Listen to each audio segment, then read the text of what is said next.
Right now আমার হাতে যে ডিভাইসটি দেখতে পাচ্ছেন এটা ফোন বলবো নাকি ডিএসএলআর ক্যামেরা, এটা নিয়ে আমি ফুললি কনফিউজড। সব বাদ দেন, জাস্ট ক্যামেরার পিছনের মডিউলটার দিকে খেয়াল করেন। এটা হচ্ছে 35mm 1.6 অ্যাপারচারের 50 মেগাপিক্সেলের মেইন ক্যামেরা। এছাড়াও ফোনটিতে ফিচারের অভাব নেই, আর দাম ঠিক সেম স্পেসিফিকেশনের অন্য ফোনের যে দাম এর থেকে অনেক কম, মাত্র $600। তো আজকের ভিডিও জুড়ে কথা বলবো নুবিয়া Z50S Pro নিয়ে, জানাবো মাত্র $600 এই ফোনটি কি ভ্যালু ফর মানি কিনা এবং আসলে এখানে ফ্ল্যাগশিপ ডিল অফার করছে কিনা।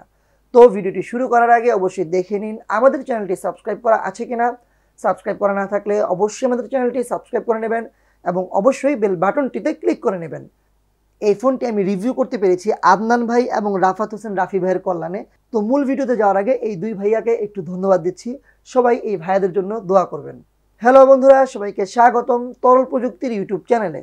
তো প্রথমেই দেখে নিই বক্সে আমরা কি কি পাচ্ছি। সো দেখতে পাচ্ছি এটা হচ্ছে বক্স। বক্সের উপরে লেখা আছে Z50 নুবিয়া। এখানে একটা লেন্সের ছবি দেওয়া আছে যার মাধ্যমে বোঝাচ্ছে এই ফোনটির 35mm লেন্সের কথা। বক্সটি খুললেই ভিতরে প্রথমেই দেখতে পারবেন ডিভাইসটি দেখতে কিন্তু বেশ সুন্দর। বিশেষ করে ব্যাক পার্টে এই ক্যামেরা লেন্সটা কিন্তু বেশ বড় এবং আমার কাছে মনে হয় এই লেন্সটাই ফোনটিকে ইউনিক করে তুলেছে। বক্সে আরও পাচ্ছেন সুন্দর ডিজাইনের একটি হার্ড ট্রান্সপারেন্ট ব্যাক কভার, যেটা বেশ শক্তপোক্ত ও সুন্দর। পাচ্ছেন 80 ওয়াটের ফাস্ট চার্জার। এছাড়াও বক্সে আরও পাচ্ছেন type C to type C charging cable ও কিছু পেপার ওয়ার্ক। এখন কথা বলা যাক এই ফোনটির ডিজাইন নিয়ে। নুবিয়া Z50S Pro প্রথমে হাতে নিয়ে যেটা মনে হয়েছে, ডিভাইসটা একটু ভারী, বেশ ডিউরেবল এবং প্রিমিয়াম। ফোনটির ওজন 228 গ্রাম। তবে এই ডিভাইসটি এক হাতে ব্যবহার করতে তেমন একটা অসুবিধা হয়নি। এছাড়াও ব্যবহার করার সময় প্রিমিয়াম একটা ভাইব দিচ্ছিল। ফোনটির ব্যাক পার্টে বড় একটা ক্যামেরা হাউজিং আছে। ফোনটি পিছন থেকে ধরে রাখলে মনে হবে ডিএসএলআর ক্যামেরা ধরে আছেন। এছাড়াও ব্যাক পার্টে ফিনিশিং এ লেদার টেক্সচার থাকছে, যে কারণে ফোনটিতে দাগ পড়ার সম্ভাবনা অনেক কম। তবে এখানে সামান্য অংশে গ্লসি ফিনিশ পাচ্ছেন, যেখানে থাকছে নুবিয়ার ব্র্যান্ডিং। নুবিয়া কিন্তু ZTE ব্র্যান্ডের একটি সাব ব্র্যান্ড। অ্যাকচুয়ালি এখানে ব্যাক পার্টের মেন অ্যাট্রাকটিভ দিকটাই হচ্ছে এর ক্যামেরা হাউজিংটা।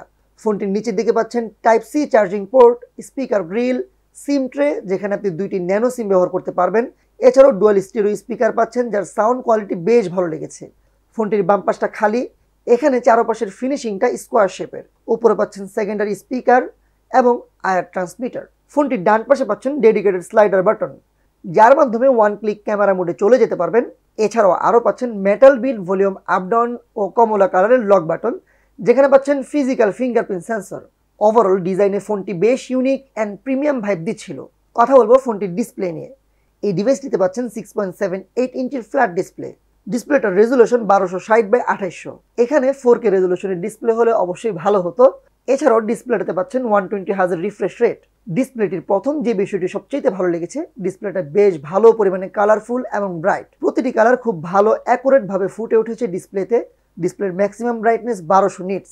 যে কোনো লাইটিং কন্ডিশনে ডিসপ্লেটা দেখতে কোনো ধরনের অসুবিধা হয়নি। ফুল সানলাইটেও ফোনটি আরামে ব্যবহার করা যাচ্ছিল। এই ফোনটির ডিসপ্লে 452 ppi, বেশ শার্প অ্যান্ড ক্রিস্পি একটি ডিসপ্লে। টাচ একুরেসি চমৎকার, আর চারপাশে চিন ও বেজেল কম থাকায় ফুল ভিউ ফিল পেয়েছি।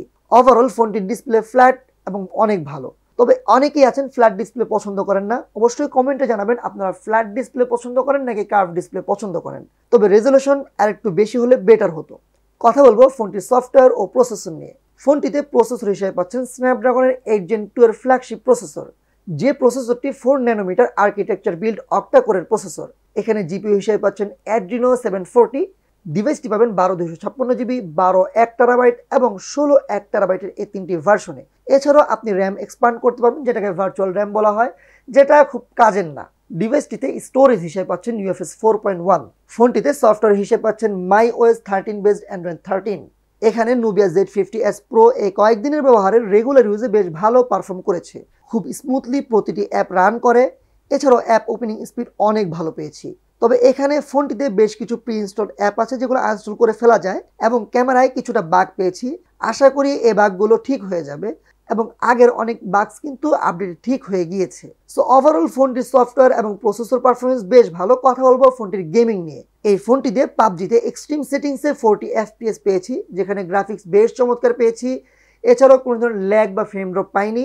তবে ফোনটা একটু হিট হয়ে যাচ্ছিল। হিটিং ইস্যু নিয়ে যদি বলি, বিশেষ করে দিনের বেলায় এবং কড়া সানলাইটের নিচে কিন্তু এই ফোনটি অতিরিক্ত হিট হচ্ছিল। এবং এখানে আমি একটা বাগ লক্ষ্য করেছি যে টেম্পারেচার যদি 50 ডিগ্রি সেলসিয়াসের উপরে চলে যায় তাহলে ফোন অটোমেটিক বন্ধ হয়ে যায়, যেটা আমার কাছে মনে হয়েছে একটা বাগ, এটা আপডেটে হয়তো ঠিক হয়ে যাবে। এছাড়াও এই ফোনটি দিয়ে এইচডি হাই গ্রাফিক্সে কনসিস্টেন্ট 60 FPS এ খেলা যায়। এছাড়াও ফোনটি দিয়ে অ্যাসফাল্ট 9 সহ আরও অনেক গেমস খেলেছি এবং গ্রাফিক্স কোয়ালিটি বেশ ভালো পেয়েছি। এবং গেমিং কোয়ালিটি যদি বলি, one of the best gaming device in this budget. আর এখানে কিন্তু চার্জিংয়ের সেপারেশন মোড আছে, যে সিস্টেমে ফোনটিতে গেমস খেলার সময় চার্জ দিলে সরাসরি মাদারবোর্ডে চার্জ হয়। এই সিস্টেমে কিন্তু ব্যাটারিটা অনেক সেফ থাকে। তো ওভারঅল ফোনটির সফটওয়্যার, প্রসেসর এবং গেমিং পারফরমেন্স অনেক ভালো পেয়েছি।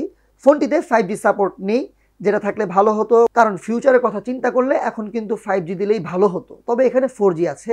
কথা বলবো ফোনটির ব্যাটারি নিয়ে। এখানে ফোনটিতে পাচ্ছেন 5100 mAh এর ব্যাটারি, যেটা বক্সে দেওয়া 80 ওয়াটের চার্জার দিয়ে ফুল চার্জ হতে সময় নেয় 38 থেকে 36 মিনিট। এবং ফোনটি দিয়ে স্ক্রিন অন টাইম পেয়েছি 6 থেকে 8 ঘন্টার মতো, যেটা খুব ভালো ব্যাকআপই বলবো। তবে 120 হার্জ রিফ্রেশ রেটে ব্যাকআপটা একটু কমে যায়, 6 ঘন্টা বা 5 ঘন্টার মতো ব্যাকআপ পাওয়া যায়। ফ্ল্যাগশিপ ডিভাইস হিসেবে চিন্তা করলে ব্যাটারি ব্যাকআপ কিন্তু অনেক ভালো পেয়েছি।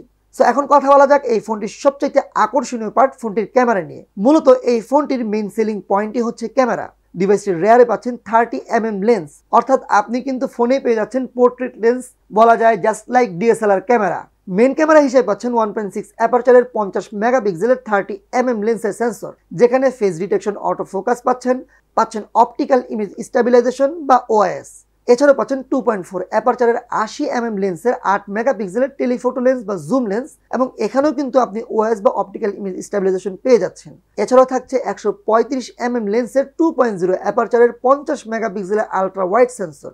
এখানে ক্যামেরায় অনেক অপশন আছে প্রো মোড, স্ট্রিট মোডের মতো জোস সব মোড। ক্যামেরার কোয়ালিটি নিয়ে বললে মেন ক্যামেরা দিয়ে তোলা ছবিগুলো বেশ ভালো পেয়েছি, একদম ডিএসএলআর ক্যামেরায় তোলা ছবিগুলোর মতোই ডিটেলস। 35mm পোর্ট্রেট মোডে তোলা ছবিগুলোতে বেশ ভালো ডিটেলস পেয়েছি। তবে 80mm পোর্ট্রেট মোডে তোলা ছবিগুলো কিছুটা সফট এসেছে, কিন্তু এইখানে কিন্তু ছবির কোয়ালিটি বেশ ভালো, ছবিগুলোতে বেশ ভালো ডিটেলস পেয়েছি। এবং ব্যাকগ্রাউন্ডে যে ব্লাডটা আছে সেই ব্লাডটা কিন্তু অনেকটাই ন্যাচারাল বলা যায়। এছাড়াও ফুললি পোর্ট্রেট মোডে এজ ডিটেকশন বেশ চমৎকার পেয়েছি। এখানে এজ ডিটেকশনে আমি কোনো ধরনের সমস্যা পাইনি। নর্মালি আমরা ডিএসএলআর ক্যামেরা তোলা ছবিগুলোতে যে ধরনের এজ ডিটেকশন, একটা কালার, একটা চার্ম ভাব আসে, সেরকমই কিন্তু ক্যামেরা পেয়েছি। তবে ছবিগুলোর কালার ভাইব্রেন্ট, কালারটা একটু বেশি দিয়ে দিচ্ছিল মনে হয় অনেক ক্ষেত্রে, যেটা চাইনিজ ফোনগুলোতে একটা সমস্যাই বলা যায়। এখানে ছবিগুলো আরেকটু ন্যাচারাল হলে বেটার হতো। ব্যাকগ্রাউন্ডে ব্লাডটা কিন্তু অনেক ভালো লেগেছে। আমি এখানে ব্যাকগ্রাউন্ডে যে ব্লাডটা হয় সেটা কিন্তু ফ্যান হয়ে গিয়েছি। পাচ্ছেন আলট্রাওয়াইড মোড, এখানে আলট্রাওয়াইডটা একটু নয়েজি ছবি আসে আলট্রাওয়াইডে, যেখানে হাইলাইট ডিটেলস বেশ ভালো পেলেও শ্যাডোতে কিন্তু ডিটেলস অনেক কম পেয়েছি। ফোনটিতে ডিজিটাল জুম আছে, যেটা আমাকে খুব একটা স্যাটিসফাইড করতে পারেনি।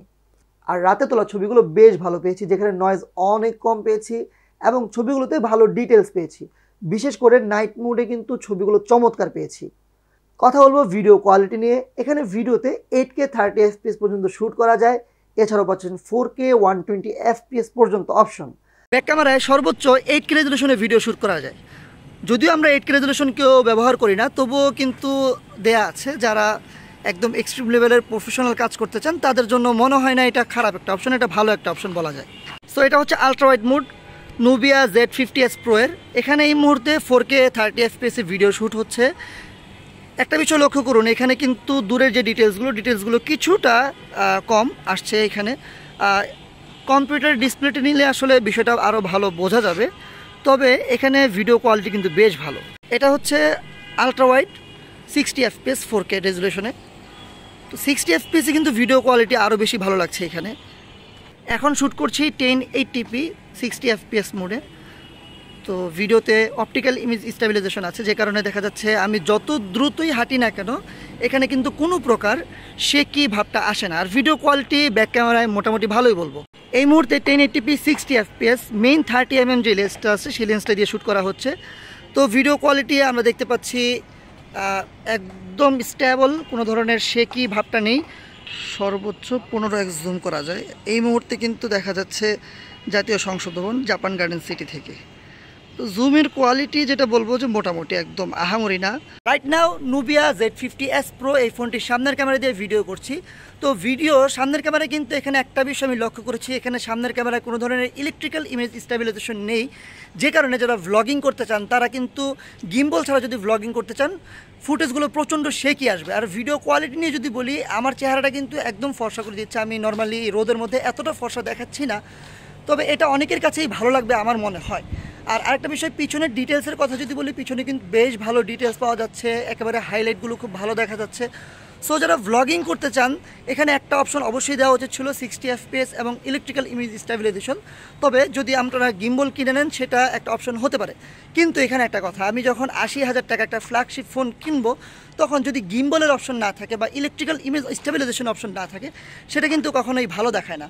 আর এই ফোনটির সামনে পাচ্ছেন 16 মেগাপিক্সেলের ক্যামেরা। সামনের ক্যামেরা তোলা ছবিগুলো একটু বিউটিফিকেশন দিয়ে সাদা করে দিচ্ছিল, আমার মতো কালো মানুষকে একদম ফর্সা দেখাচ্ছিল, যেটা ফ্ল্যাগশিপ ফোনের ক্ষেত্রে আমার কাছে মনে হয় কি যে খুব একটা ভালো কাজ করেনি। ওভারঅল ফোনটি $600 মাঝে বেস্ট একটা ডিল, যেটাকে আমি বাংলাদেশি টাকায় কনভার্ট করলে দাম দাঁড়াবে 72 থেকে 70,000 টাকার মাঝে। তবে বাংলাদেশে কিন্তু এটাতে কিনতে গেলে 80,000 টাকার মতো খরচ পড়বে।